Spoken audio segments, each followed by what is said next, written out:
terima kasih masih bersama kami. 7 taruna tingkat 2 Sekolah Ilmu Pelayaran Marunda yang menjadi tersangka penganiayaan yang mengakibatkan Dimas Dikita Handoko, taruna tingkat 1 tewas, kini telah dikeluarkan oleh pihak sekolah. Selain itu, Kementerian Perhubungan yang menaungi STIP berjanji meningkatkan pembinaan kepada taruna STIP dan akan mengevaluasi kurikulum STIP. Dimas Dikita Handoko, taruna tingkat pertama Sekolah Tinggi Ilmu Pelayaran atau STIP Marunda, Jakarta Utara, tewas dianiaya para seniornya pada Sabtu lalu. Pihak kepolisian telah menetapkan 7 taruna tingkat 2 STIP Marunda sebagai tersangka atas penganiayaan terhadap Dimas yang dilakukan di luar kampus. Tidak hanya ditetapkan sebagai tersangka, STIP juga telah mengeluarkan ke-7 mahasiswanya itu dari sekolah.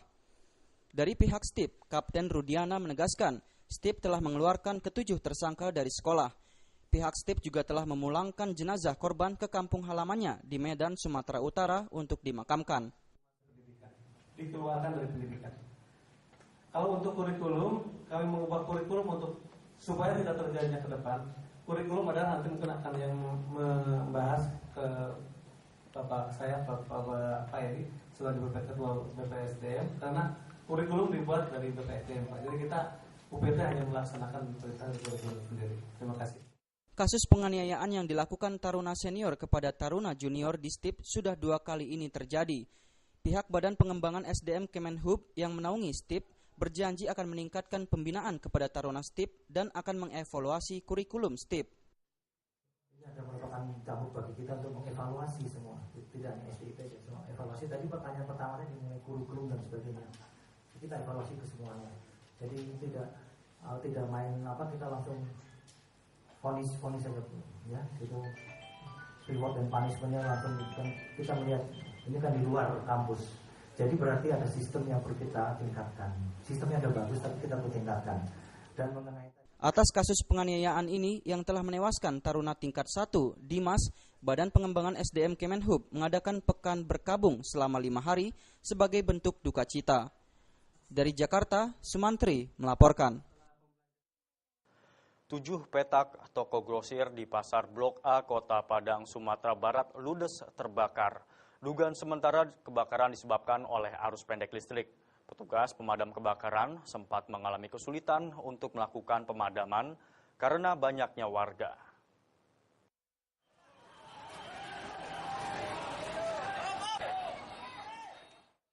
Kebakaran hebat yang melanda pusat pertokoan grosir di Pasar Blok A, Kota Padang pada Minggu malam kemarin meludeskan 7 petak toko.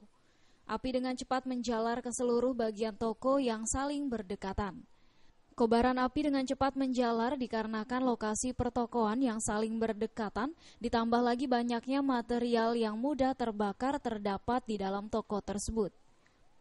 Kebakaran ini meludeskan 3 toko elektronik, 1 toko sepeda, 1 toko kacamata, dan 2 toko sepatu yang berada di kawasan pusat pertokoan grosir di Pasar Blok A, Kota Padang. Dibantu oleh warga setempat, sejumlah pemilik toko lainnya terlihat panik dan berusaha menyelamatkan barang dagangannya ke tempat yang aman dari jangkauan api. Api sulit dipadamkan karena toko yang terbakar sedang dalam kondisi terkunci karena ditinggal pemiliknya. Guna memadamkan api, sebanyak 7 unit mobil pemadam kebakaran bahkan dikerahkan ke lokasi kejadian. Gimana? Dugaan api sementara kita perkirakan dari depan, karena yang cukup habis di depan dulu. Penyebabnya, Pak? Penyebab arus pendek sementara. Pak, udah berapa peta habis, Pak? 7 peta sementara. Soal kerugian kita perkirakan sekitar 3 miliar. Kesulitan karena pemilik toko mengunci tokonya karena yang bersangkutan tidak ada di TKP. Kita kesulitan terpaksa kita main Hingga saat ini masih belum diketahui secara pasti apa penyebab terjadinya kebakaran ini. Dugaan sementara kebakaran disebabkan oleh arus pendek listrik dari salah satu toko elektronik di kawasan Pasar Blok A tersebut. Beruntung tidak ada korban jiwa dalam peristiwa ini, namun diperkirakan kerugian mencapai 3 miliar rupiah. Dari Padang, Sumatera Barat, Rizal Mandailing melaporkan. Komisi Perlindungan Anak Indonesia (KPAI) berharap pihak kepolisian tidak berhenti pada 6 pelaku yang merupakan karyawan cleaning service dalam kejahatan seksual di Jakarta International School atau JIS. Sebab KPAI menduga ada pelaku lain di luar 6 tersangka tersebut.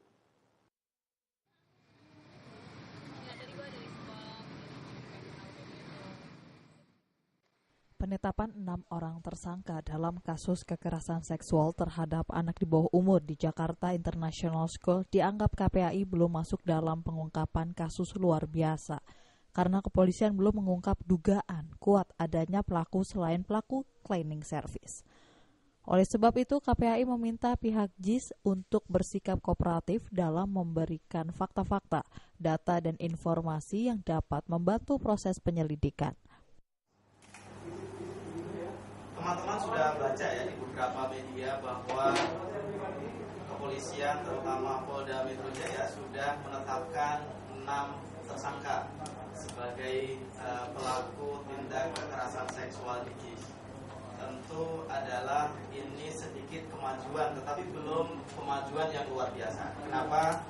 Karena Polda Metro Jaya belum mengungkap dugaan kuat adanya pelaku kekerasan seksual lain di luar pelaku cleaning service. KPAI juga berharap pihak kepolisian tidak berhenti pada pelaku di tenaga kebersihan saja, agar kasus kekerasan seksual terhadap anak didik di JIS dapat terungkap secara teliti dan komprehensif. Dari 6 pelaku, 1 diantaranya bernama Azwar, nekat melakukan aksi bunuh diri. Azwar tewas setelah meminum cairan pembersih keramik. Diduga aksi bunuh diri ini dilakukan Azwar karena malu dengan perbuatannya yang telah melakukan perbuatan kekerasan seksual. Dari Jakarta, Sumantri melaporkan. Jangan beranjak dulu pemirsa, di segmen terakhir kami masih memiliki sejumlah informasi. Tetaplah bersama kami.